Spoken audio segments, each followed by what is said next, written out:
श्री गणेशाय नमः। श्री जानकी वल्लभो विजयते। श्री रामचरितमानस बालकांड। नगर निकट बरात सुनी आई, पुरखर भरु शोभा अधिकाई। करी बनाव सजी बाहन नाना, चले लेन सादर अगवाना। बारात को नगर के निकट आई सुनकर नगर में चहल पहल मच गई, जिसमें उसकी शोभा बढ़ गई। अगवानी करने वाले लोग बनाव श्रृंगार करके तथा नाना प्रकार की सवारियों को सजाकर आदर सहित बारात लेने को चले।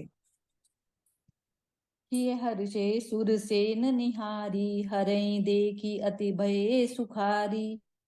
शिव समाज सब देखन लागे, बिडरी चले बाहन सब भागे। देवताओं के समाज को देखकर सब मन में प्रसन्न हुए और विष्णु भगवान को देखकर तो बहुत ही सुखी हुए। किंतु जब शिवजी के दल को देखने लगे तब तो उनके सब वाहन डरकर भाग चले। धरि धीरज उदय रहे सयाने, बालक सब लै जीव पराने।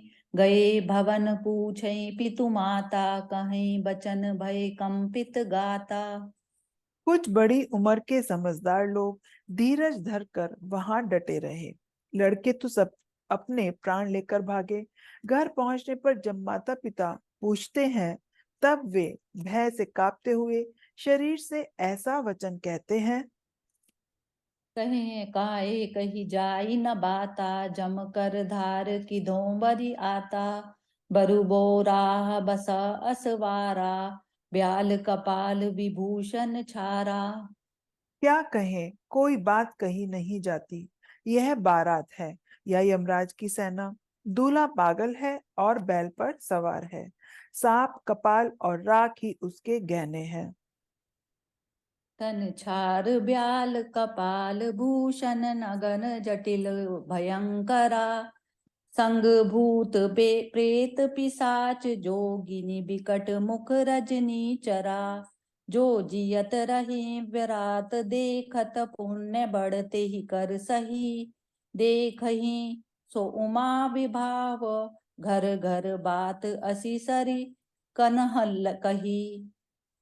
दूल्हे के शरीर पर राख लगी है, सांप और कपाल के गहने हैं।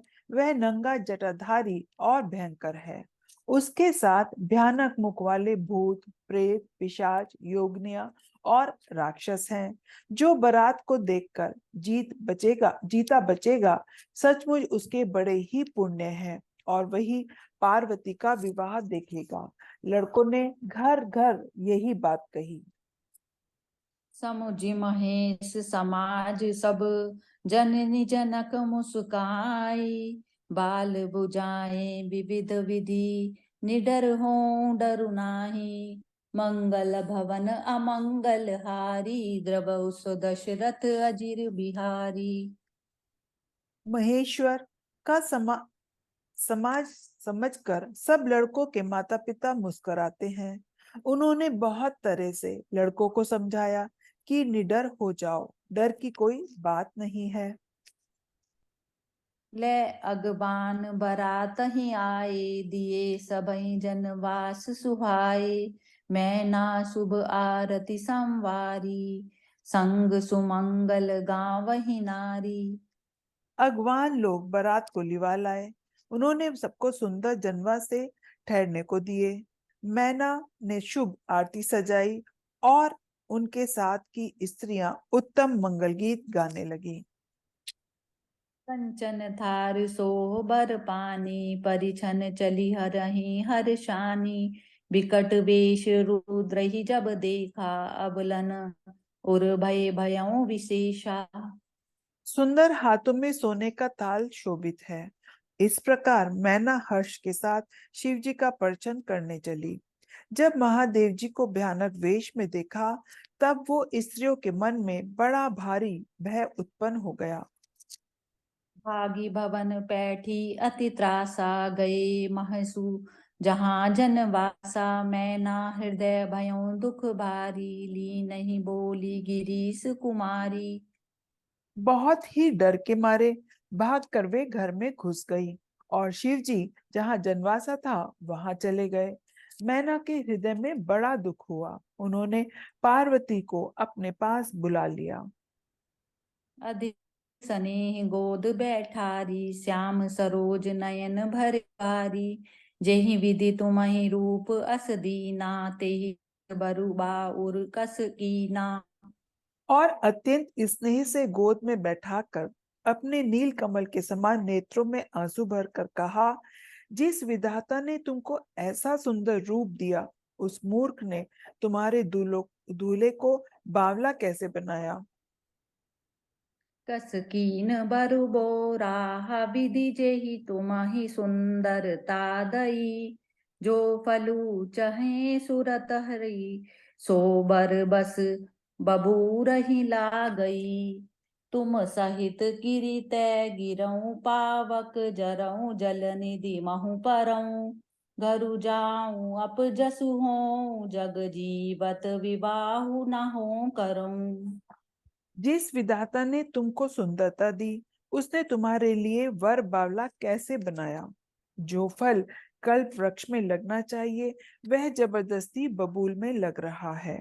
मैं तुम्हें लेकर पहाड़ से गिर पड़ूंगी, आग में जल जाऊंगी या समुद्र में कूद पड़ूंगी। चाहे घर उजड़ जाए और संसार भर में अपकीर्ति फैल जाए, पर जीते जी मैं इस बावले वर से तुम्हारा विवाह नहीं करूंगी। भई बिकल अबला सकल, दुखित देखी नारी। करि बिलाप रोदति बदती, सुता स्नेहु संभारी। मंगल भवन अमंगल हारी, द्रवहु सो दशरथ अजिर बिहारी। हिमाचल की स्त्री मैना को दुखी देखकर सारी स्त्रियां व्याकुल हो गई। मैना अपने कन्या के स्नेह को याद करके विलाप करती, रोती और कहती थी।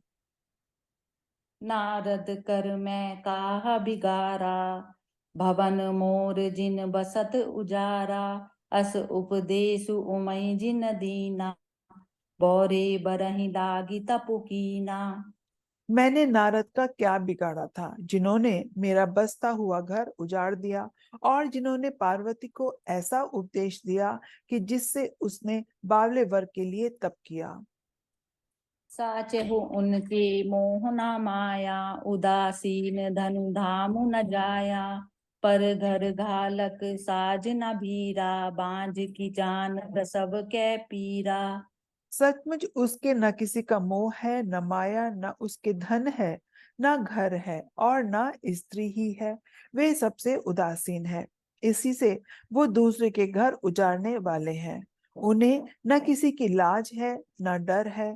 भला बांझ स्त्री प्रसव की पीड़ा को क्या जाने। जननी बिकल बिलो की भवानी, बोली जूत विवेक मृदुबानी। अस विचारी सोचहि मति माता, सो न टरे जो रचई विधाता।